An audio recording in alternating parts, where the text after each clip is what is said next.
Europe wants to rewrite its economic playbook to protect itself from China. The idea is called Buy European, and it's causing a rift in the EU.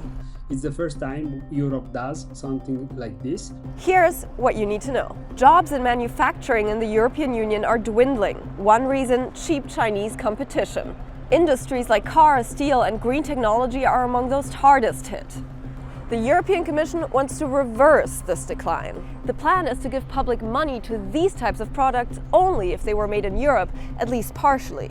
Let's take batteries for electric vehicles as an example. Most of those are produced in China and then exported to the EU.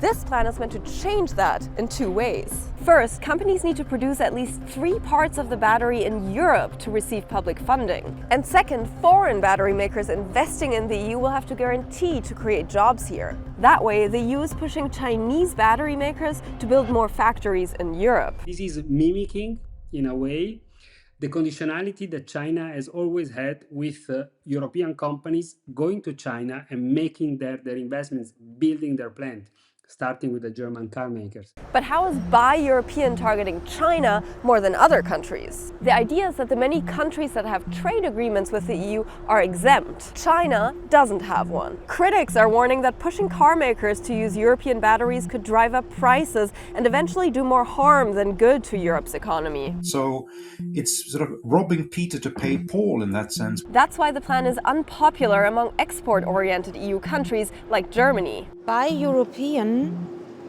schließt neue Partnerschaften aus. France, on the other hand, is a big proponent of Buy European. L'argent public européen doit aller vers les Européens. Meaning this plan still has to be fought out between Europe's biggest economies.